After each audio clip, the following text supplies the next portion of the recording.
So what's it like to work with engineers as cool as Nikita and experienced as Nikita on a product?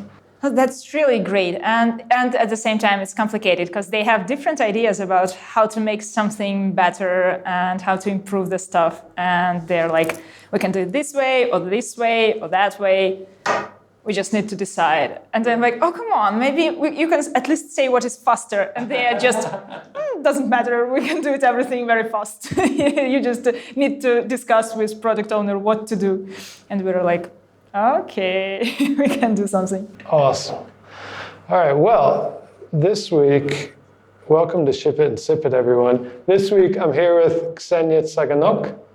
She is a business analyst with our team, and she has just returned from Georgia, where we have a pop-up office that's been going on for almost a month now, something like that. The second group of workers is there now. And they're enjoying 2 or 3 week work away in Batumi on the Black Sea coast of Georgia. So we're going to talk about that for sure. But to hydrate for this evening, we have Georgian red wine, which is a classic, Saparavi. How did you like the wine in Georgia? There was really great one. And there was terribly disgusting one. It's like they have all kinds of wine in Georgia. Mostly tasty one. Cheers. Cheers. That one is nice. Yeah. I got the chance to travel in Georgia a couple years ago, but I was only there for a week. So it was kind of a whirlwind tour. What was it like to stay there for a little bit longer and also work there and have a normal life there? It was like, perhaps I saw less than you did in a week because you had the whole week to see Georgia and I had one weekend to see Georgia. That's very interesting experience. It's more like we were not normal tourists when we were going somewhere and citizens of Georgia were asking, how long do you stay here? What do you want to see? And we were like, oh no, we're working. We just see something in the evenings and we go somewhere only on weekends. Yeah. And they're like, wow. You came to Georgia to work? This is a terrible decision. No, everyone was telling stories about somebody coming to Georgia, seeing how beautiful it is and buying apartments in Batumi and staying there for years. Right. So were you tempted? No.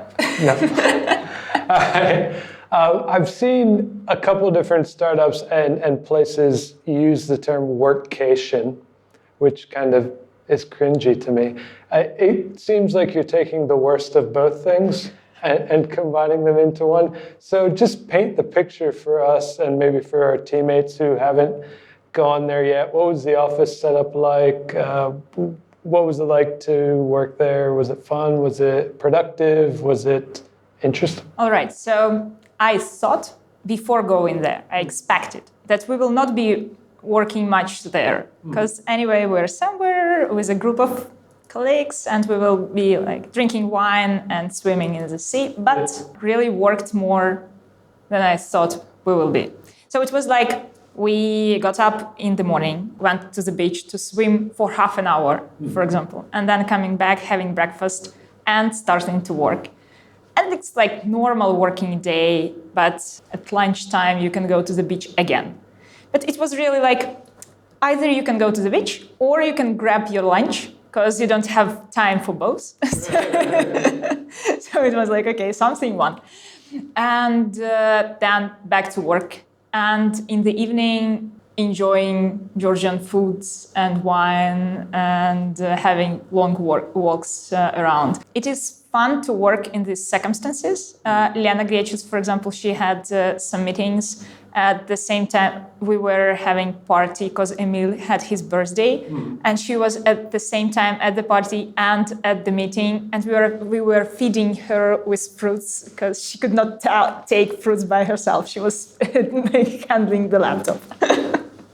Sounds fun. So what was Batumi like to live there? Tell us a little bit about the city. It was like we didn't really live in Batumi. It's Gonia. It's a small village nearby Batumi. The beach is much better in Gonio, so it was really great that we lived there. And it's like any other village you can expect in Belarus, for example, but they have mountains and the sea. And oranges that are growing on the mountains. Fantastic.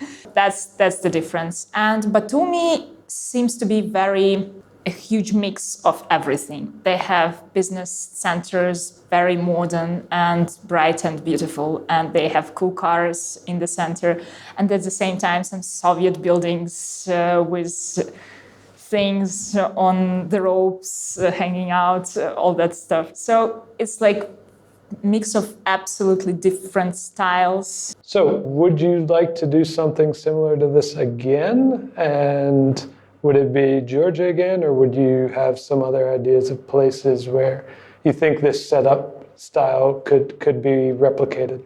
Oh, I think this is great, and I would do this again without any hesitation. It's not a rest. I cannot say that I got some rest from there. Perhaps I got more tired than I was before, but that's great to see some country. Maybe you won't go there by yourself, and anyway, you are in different circumstances. So, and for me, I like Europe, so I wish I could go to Europe to stay there and work. I mean, France or Portugal, something like that. But really, any country is great.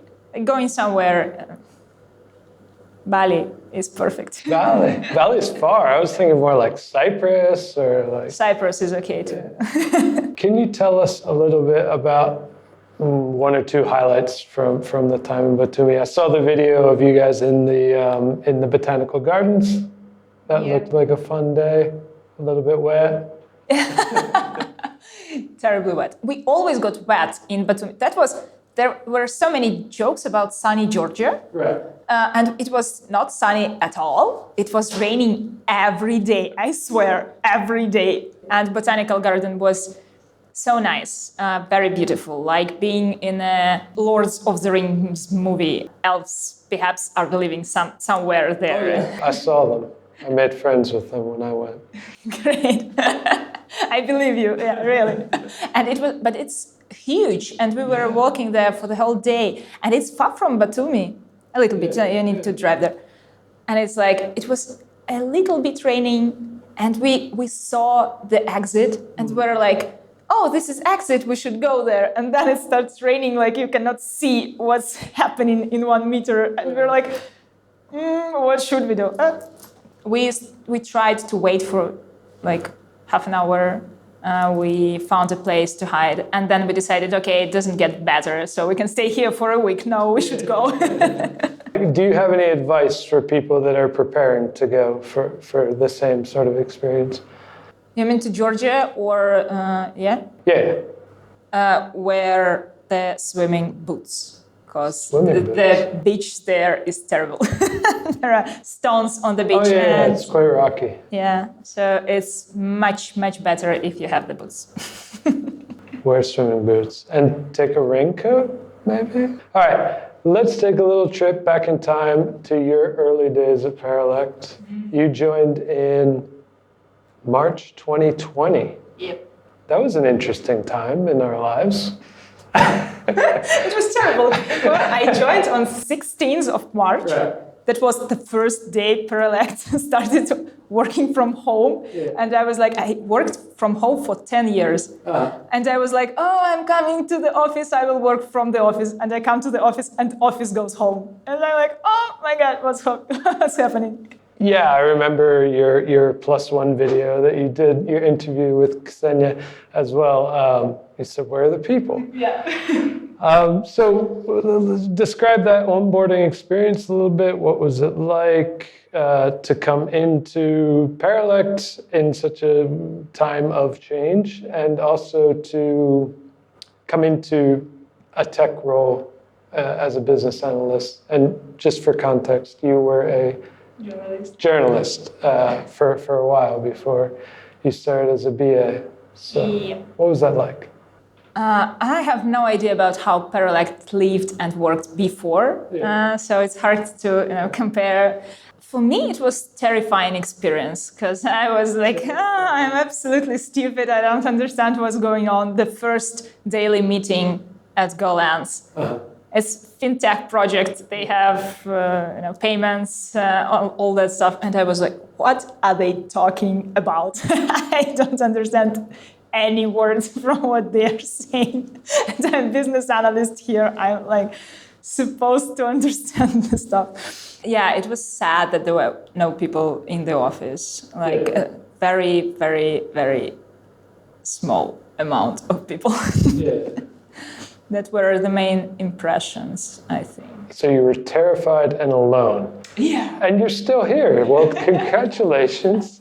You've clearly overcome those two feelings a little bit. That's because of Irina. It was like, yeah, sure. Right. So tell us about Irina. She was the other business analyst on GoLance, and she was your mentor, is your mentor, helped bring you into the team successfully. So you were terrified. What did Irina do to make your transition productive and smooth? She helped. And she still listens to me when I tell her that I'm stupid and don't understand anything in the business analyst work. When I was coming to Paralect, I said that, guys, I don't understand how this field works. I don't have any experience. I had business analyst courses and I was totally junior. Are you absolutely sure you understand what you are doing and that you need to spend lots of time with me? And they were, Kseniya and Irina were, okay, yes, we understand, we will do it. And Irina, she was like, for the first week, she was just telling me absolutely everything. If you cannot tell to a baby what you are doing, then you don't understand exactly what you are doing. Right. She was like explaining me how fintech works when I didn't understand it at all, and API calls, for example, and all that stuff. It was at the same time very quickly when she noticed that I understand something, then she stops explaining this part and gives me an opportunity to solve some problems by myself. GoLance is one of our longer running, bigger projects, product teams here. Anything else you can say about your early days there and how you sort of adapted to the team, the project, your role within it? It's like everyone on GoLance is understanding that this is a huge and complicated project. It's really a super cool team. GoLancers, if you worked for GoLance once, you are a GoLancer for the rest of your life. All team buildings include everyone who ever worked for the project. And you guys have cool team buildings. Yeah. So it's like they were really helpful, even though they were working remotely. And Ilya, I think, was working from the office sometimes. Mostly I didn't see guys for weeks, I think. I joined in March, and perhaps in May or June we had first team building, and I was like, this is how Nikita looks like. So nice. But anyway, they were really helpful and really nice in communication, and that's a very, very supportive team. And the team that is really involved in how product works, product team, right? So everyone was suggesting something or having some ideas.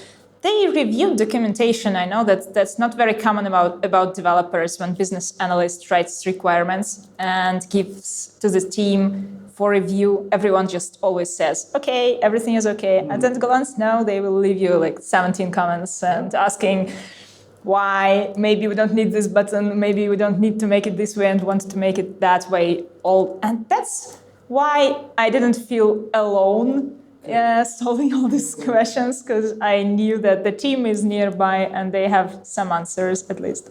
Yeah, I think that's a really important part of coming into any new role. It's not just that you need feedback and you don't need the dev team to say, okay, we'll do it. Okay, we'll do it. It's better to have some back and forth, some constructive criticism, some consensus building in order to improve And in order for you to know that you're actually doing, like, you're on the right path, but you still make mistakes, but you're learning, like, sounds like that's very good. GoLance, since it's such a longer, more established project and product, I wonder what you could say is very different now that you've been on Paperclip for 6 months? Oh, no, almost for a year. Almost a year? Yeah. Oh, okay. So you've been on Paperclip for a year, but you guys started with a very small team. The product didn't exist. What was different about starting a product from scratch versus your role in GoLance? Oh, that's very different feelings. When GoLance is something that just exists and you try to understand how it works, I don't know, like a very huge cat. He just doesn't care about you a lot. He just is sitting on your table and you can do nothing with that. It's like, all right. Paperclip is more like a baby. I think maybe the same approach as Sergey Strelenia has about GoLance, because he has been working there for years and made a lot of stuff there. Yeah. And for me, Paperclip is like my baby, because there was nothing, absolutely nothing, and we started from the very beginning. And it was pretty easy to start. You don't have any complexities. You don't need to think about different parts of the system, because there is no system, and you're just building these parts. And now, Paperclip is pretty complicated with accounting logic and with lots of connections inside the system and integrations. But we built it everything, and I know how it works. Right. So, like, I know every connection. I might forget something, but I know where to go and have a look. It's more understandable for me. That might be a good place to ask you. Sometimes the clients and the founders that we work with, they ask, why do I need a BA on my team? I just want to make this MVP. I just need a developer and a designer. Or I have a designer, I just need a developer. Just make this thing, make this app.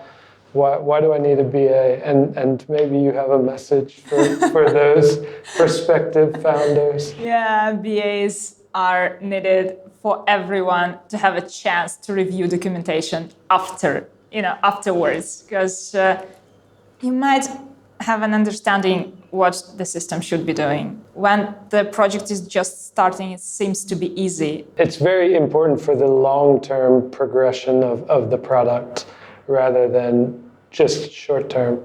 For short-term, I think it's really, if you want to make an MVP that will never develop to something more, you don't need a BA. Okay.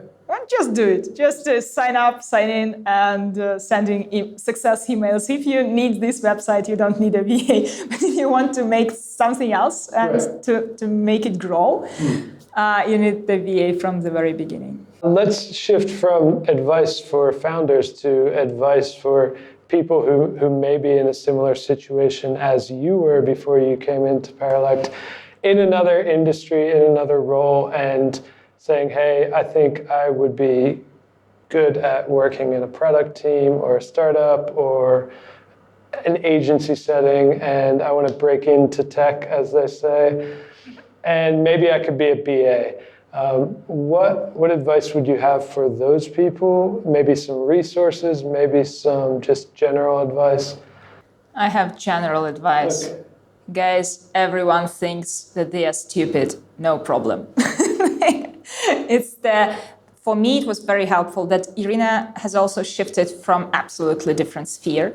And she had this experience of having worked for years in one sphere and then coming as a BA and understanding nothing. So when I was crying like, oh, I don't understand how everything works, I'm so stupid, I'll never make it, she was like, I did the same for my first couple of weeks. Just wait a little bit. And I have a friend of mine, she worked as BA, now she's project manager in other company. She also had the same experience of shifting from another sphere. And it was absolutely the same, like being afraid you cannot make it, learning many things for like each day, because you need to understand a lot, and you have these gaps that, for example, developers who shift to BAs don't have. And you need to understand at the same time how developers work, how the sphere works, and how a domain works. So many things. And at the same time, you need to learn how BAs work because you're not very good at this as well. It's really helpful when you have friends with this experience, not only guys who've been studying in how it is in English, SUIR, the university, State Technical University, right? And being in technical university, and then working as developers for the whole life. It's like their experience is not very relevant. Let's talk about user stories a little bit because it's an important topic in product management, thought leadership, all that stuff, product thinking. So how much time do you actually get to spend talking with users, usually? No. Do you ever? No? No. You just write general stories about them, but where do you get the material? How's the research process look like? It depends on the project. Like, for example, on Paperclip, we have founders and product owners who use the project by themselves. So they are, at the same time, owners and users, and they can speak about what is comfortable, what is not, what and how they use. On GoLance, for example, there were lots of live users and they had lots of problems they were sharing in customer support. So it was very interesting and useful always to get to resolve some tickets in customer support to understand what's going on, what problems these guys really have. Not thinking about pretty buttons, but more thinking about how fast they can withdraw their money, for example. Like, you understand real problems. So there is a communication with users, and that's always important to understand why we do this or that. And sometimes for business analysts, it's enough to ask this question to a product owner, because sometimes they have some understanding of how everything should work. And I cannot connect to a real user who will be using the product, for example, but I just ask product owner, why? You want this? Why? Do you have any evidence this will help somebody? Yeah. And they're like, okay, I need to think about it a little more. Or hopefully they've already done some user research, or somebody else on their side did the user research. In that case, they always have an answer why this will be helpful, who does what. In this by the way, Paperclip as a project with, product approach is really great because before they started the project, they analyzed the sphere and what are the needs and how exactly accountants works, and the Kant is accounting by himself. So he really understands what's bad about QuickBooks, for example, and what we can improve. So you've been here, year and a half. Year and a half. How do you feel now? Are you not so terrified? Are you not so alone? Totally not alone. Absolutely no. I like coming to office when people ask, why do you go to office? Well, because I like people and I like communicating with them. I want to talk a little bit about the BA team because you had a mentor, Irina, and she's still your mentor, I assume. But you guys and gals are all on different teams functioning in your role as a business analyst. How do you guys share and support each other, like intra-team, intra-BA? Do you guys meet up every week? You guys have really cool team building things. You guys went like riding snowmobiles in the forest or something, didn't you? We did? What? You quad bikes in the forest? Nope, we were riding horses. That's same thing, yes. We are the coolest team in Paralect. When we tell about, I'm afraid to talk about it on your show because everyone will be envious about us even more. I'm going to go apply right now. Yeah, we have weekly meetings when we share news about the projects and what's going on, and we can ask questions, and we sometimes ask developers, for example, to join and answer some of our questions. And we had product owner from GoLance joined us the last week to talk about how BAs should and should not ask questions, for example. So, how should you ask questions? Being nice and making some research before you ask questions. Mm-hmm. That's what BA does, but I just write the whole internet about how accounting works and then go to the product owner with my questions. Yeah, I mean, accounting in the US is a nightmare. I can't even imagine what you found out about that process. Yeah, BAs. So we talk about the projects, we get any help we need, and that because of these weekly meetings, I understand whom to ask which questions when I come to them, because sometimes you don't know what to ask during the meeting, but I know more or less what the guys are doing, how they are solving their problems. So when I come to some integration, I know who have built the same integration or who've been using the same tools. Amplitude, for example, I know who used Amplitude in their project, so I can ask questions to them. Tell me, how do you understand the difference between a BA and a product manager? Because I've asked some other people, and they say that the terms can be more or less interchangeable, and the roles.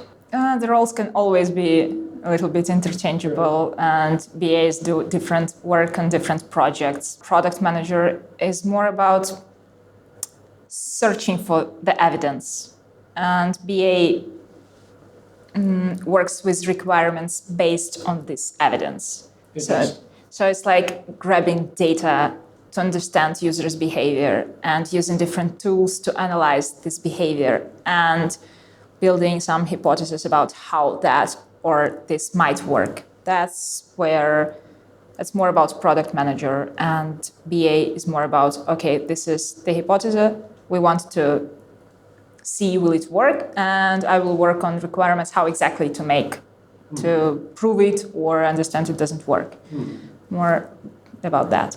Okay, I've just been curious because, in startup land, there is a world of literature and content about product management, and an even bigger world about marketing, and a whole world about development, but I don't really see anybody talking about business analysis in that depth. Maybe I just need to find better people. You just don't need, maybe you don't have lots of business analysts among people you know, because there is tons of literature and everything about business analysts. Speaking of the BA team, we are looking for new BAs to join us. So if you're interested in joining this awesome and supportive team of very smart people, you can go to join.paralect.com and check out the opening.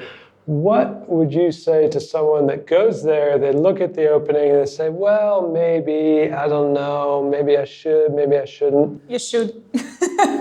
That's all. Seriously, that's the best BA team, I think, now in Belarus. Seriously, no joking. When I was applying, and I had 2-hour interview with Kseniya and Irina, and I was asking, like, seriously, you have 2 hours interview? That's really long, and it's hard to make it. And Kseniya was like, but I'm searching for people in my team, and I want my team to be cool. Right. And that's what she does. Kseniya is great manager, being head of BA, and the whole team is absolutely great. Evgenia Abramovich, who was BA and then shifted to project managers, she anyway was joining our meetings because she just said, oh guys, you're so cool, I don't want to go only to PM meetings, I will still join your BA meetings.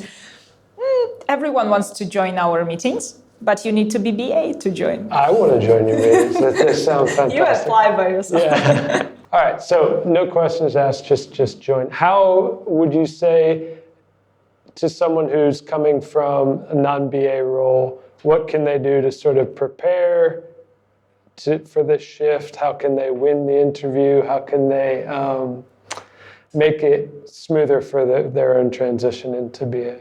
That's always about learning something. It's more complicated to interview junior BA than middle BA. Seriously, there is more theory asking some theoretical questions because you cannot somehow see that this person is good at being BA because he has never been a BA. That's why there is an advice to learn as much as possible from Vigors, for example, to join some BA courses, to understand some theory, because this is what is a marker that you are interested in the sphere, that you have time to prepare, that you have resources to prepare. Not everything will be useful in the future work, but at least it shows that you can learn on all this information and it's easy to check. And English is really important. I think it's like, if you can join some English lessons, that will be helpful. Let's talk a little bit about communication. What have you learned about communicating with founders or maybe the product owners on the other side through your year and a half here of doing it as a BA? There are people on both sides, that was really, I was afraid of them. Seriously, I was afraid of founders and talking native speakers. It was like, oh my God, I need to join the call with Michael. He will eat me through the monitor, something like that. It's the one blessing of remote work. It can't actually eat you. It was more like, I will not understand something, he will not understand something, will ruin everything because of that. But it never happens. So it's like very helpful to understand it never happens. And I think in this product IT sphere, tech sphere, in fintech maybe, everyone understands what they want to achieve. They are very human-oriented. They understand what they want to get from you and how, and they are always eager to speak to you. When I was working as a journalist, I needed to talk a lot to people and interviewing them, but not all of them really wanted to speak with me. Some of them did not at all. And you need to run after a person trying to interview him and they are like trying to escape from you. And that's what founders never do. It happens with my guests here all the time. They try to get out and we just lock the door. That's what you do. I need to check. If someone is building a product, they want this product to be cool and to be built and to work as they expect it to be working.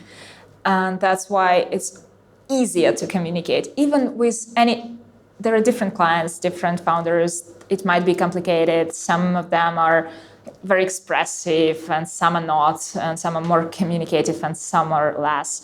But anyway, it's always easier than trying to interview people on the street. Sure. What have you learned about yourself in this role? What keeps you really excited about being a BA? What would you like to learn next? What would you like to improve upon? That's everything is more about people. I like to communicate with people and I like to understand what they think about and what they want to achieve. One part of things that are interesting and that I want to dive into. And second part is about structuring everything around me. I like when everything is in a field in Excel or on some model. I don't like house and I like to organize everything. And I think there are tools and opportunities that have been invented before me and I just don't know about them yet. And I'm like, I need to learn more about how I can organize everything. That's all about writing requirements, about making some models of the system, because systems are very of high level of abstract. It's like something that doesn't exist. It's not a table you can touch and draw, for example. It's something that just in the head of a person, and it's very hard to speak about the things that are so abstract. That something must be working this or that way, the databases, the connections between different services. That's very high level of abstraction. And for me, that's the main challenge, how to make these abstract things more or less stories and understandable to me and to people I'm talking to. How's it going? Better than a year and a half ago. Much better. That's enough work questions, maybe? I talked with Kseniya yesterday about what to ask you about. And she said that you've recently taken up yoga as a way to, well, I won't say why you've done it. You can just tell me why you've done it. Why did you start and what does it do for you? Because as a person, as a worker, as an athlete. That's a very nervous job, you know. You need to meditate to stay alive. Seriously, I'm very nervous person. I always easily get excited and at the same time I easily get frustrated. For me, it's important to calm down, and yoga is at the same time about sports and being with myself without anyone around, and at the same time being very calm. Just breathing, getting good time with my body. That's all about it, I think. Okay. So I'm waiting when we get yoga back to office, because we had it, the offline practices, and now... We did, and I went and I tried to find center, but I mostly just found out that I was very inflexible. That's why you need to go to Yeah, I need to go back again. All right. Thank you, Kseniya. Do you have anything else you'd like to share with the world before we wrap it up? Apply to BA position. Yeah, Paralect. apply to the BA position. All right, thank you for coming on the show, Kseniya. It was a pleasure to talk with you about everything BA and Georgia. Have a great weekend, everyone. Thanks for watching. Thank you.